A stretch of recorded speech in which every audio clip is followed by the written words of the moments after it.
Hello friends, Ridhi কিচেনে সবাইকে স্বাগত জানাই। আজকের রেসিপি হলো পনিরের কোপ্তা। তো সবার প্রথমে খুব ভালো করে পনিরটাকে এখানে আমি গ্রেটারের সাহায্যে গ্রেট করে নিচ্ছি। তার সঙ্গে একটা সেদ্ধ আলুকেও করে নিলাম। এখানে সামান্য পরিমাণে একটু কিশমিশ দিলাম, আর দিচ্ছি 1 চামচের মতো ধনেপাতা কুচি, পরিমাণ মতো লবণ। এখানে আমি দুটো লঙ্কাকে কুচিয়ে দিয়ে দিয়েছি, আর লবণটা স্বাদ মতো দিলাম, আর পরিমাণ মতো হলুদ দিয়ে দিচ্ছি, আর সঙ্গে একটুখানি গোলমরিচের গুঁড়ো আর গরম মশলার গুঁড়োটা আপনারা চাইলে এখানে ইউজ করতে পারেন। তারপর খুব ভালো করে এটাকে আমি হাত দিয়ে মেখে নিচ্ছি, আর এর মধ্যে অবশ্যই একটু আদার পেস্ট দিতে হবে। তারপর খুব ভালো করে হাত দিয়ে মেখে নিয়ে এটাকে আমি খুব ভালো করে চটকিয়ে মেখে নিচ্ছি। আর এটাকে বাইন্ডিংয়ের জন্য আমি এখানে ব্যবহার করব চালের গুঁড়ো। আপনারা চাইলে এখানে কর্নফ্লোরটাও ইউজ করতে পারেন। চালের গুঁড়ো এখানে আমি 2 থেকে 3 চামচের মতো চালের গুঁড়োকে দিয়ে আবারও খুব ভালো করে মিহি করে এখানে আমি খুব ভালো করে স্মুথ একটা ডো তৈরি করে নিলাম। আর খুব ভালো করে ডোটা তৈরি হয়ে গেলে এখানে 2 হাতের তালুতে একটু ঘি মাখিয়ে নিয়ে আমি এখানে বলের মতো শেপ করে পনিরের কোপ্তার যে শেপটা সেটা আমি এখানে তৈরি করে নিচ্ছি।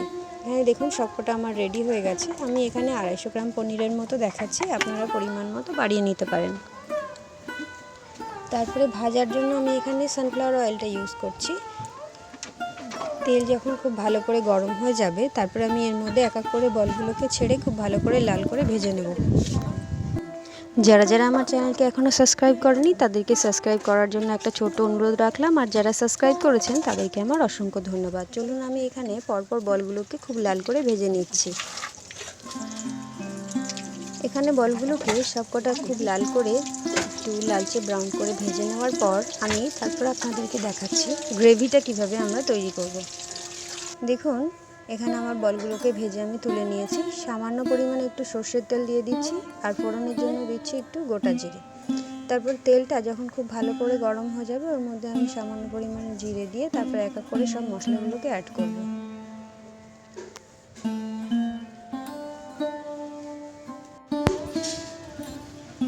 এখানে আমি ফোড়নটা দিয়ে কিছুক্ষণের জন্য একটু অপেক্ষা করছি। ফোড়নটা যখন একটু লাল হয়ে যাবে তারপরে আমি মশলাগুলোকে এখানে অ্যাড করে দেবো। এতে করে ফ্লেভারটা খুব ভালো আসে। তো যারা যারা আমার চ্যানেলে আরও নানা রকম রান্নার রেসিপি আছে, যারা যারা দেখেননি তারা কিন্তু এখনও দেখে নিতে পারেন। আর অবশ্যই আমার চ্যানেলকে একটু সাবস্ক্রাইব করে আমাকে একটু সাহায্য করবেন। তারপরে এখানে আমি সবার প্রথমে মশলাগুলোকে এক এক করে অ্যাড করে দিচ্ছি। সামান্য পরিমাণে আদা বাটা দিয়েছি, একটুখানি জিরের পেস্ট আর কাঁচা লঙ্কা। যেহেতু আমি ওটার বাইন্ডিংয়ের সময় 2টো কাঁচা লঙ্কা দিয়েছিলাম, তাই এখানে আমি আর 2টো কাঁচা লঙ্কাকে পেস্ট করে দিয়েছি। আপনারা পরিমাণ মতো ঝালের পরিমাণটা বাড়িয়ে নিতে পারেন। তারপরে খুব ভালো করে নাড়িয়ে চাড়িয়ে যখন এটা আমাদের একটু সামান্য ভাজা ভাজা হয়ে আসছে, তখন আমি এর মধ্যে দিয়ে দিচ্ছি কাজু বাদাম আর চারমগজের পেস্টটা। এখানে আপনারা চাইলে শুধু কাজু বাদাম বাটাটাও দিতে পারেন। তারপরে দেওয়ার পর কাজু বাদামটা দেওয়ার পর আমরা খুব ভালো করে কিন্তু আবারও নাড়িয়ে চাড়িয়ে ভালো করে কষিয়ে নেব, নাহলে কিন্তু কাঁচা গন্ধটা থেকে যেতে পারে। তারপরে এর মধ্যে আমি দিয়ে দিচ্ছি টমেটোর পেস্ট। টমেটোর পেস্টটা দিলে খুব ভালো করে নাড়িয়ে চাড়িয়ে কিন্তু আমাদেরকে অনেকক্ষণ ধরে এটাকে কষাতে হবে, না হলে টমেটোর যে কাঁচা গন্ধটা বেরোবে আর খাবারের টেস্ট পুরো নষ্ট করে দেবে।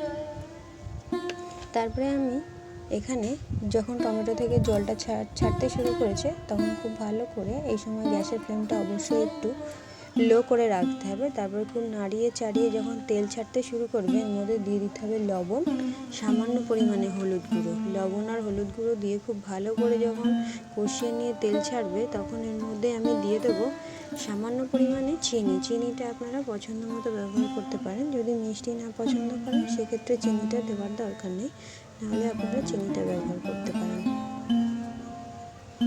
তারপরে এবার এর মধ্যে আমি দিয়ে দিচ্ছি পরিমাণ মতো গ্রেভির জন্য জল। এখানে কোপ্তা যখনই বানাবেন অবশ্যই গ্রেভিটা একটু বেশি দেবেন, না হলে পরে কোপ্তার গ্রেভিটা কমে যাবে। এখানে আমি পরিমাণ মতো গ্রেভি দিয়ে আর সামান্য পরিমাণে একটু কাশ্মীরি লাল লঙ্কার গুঁড়ো এর মধ্যে অ্যাড করে দেবো। তারপরে খুব ভালো করে নাড়িয়ে চাড়িয়ে দেখুন এখানে আমার গ্রেভিটা যখন ফুটে উঠেছে, তখন এর মধ্যে আমি যে বলগুলোকে ভেজেছিলাম সেগুলোকে এর মধ্যে অ্যাড করে দিচ্ছি। দিয়ে আমি এটাকে 2 মিনিটের জন্য খুব হাই ফ্লেমে ফুটতে দেবো। এখানে আমার 2 মিনিট হয়ে গেছে। হাই ফ্লেমে 2 মিনিট ফোটানোর পর আমি এর মধ্যে দিয়ে দিলাম পরিমাণ মতো গরম মশলার গুঁড়ো। আর এখানে অবশ্যই একটু হালকা হাতে নাড়াচাড়া করতে হবে, না হলে এগুলো খুলে যেতে পারে।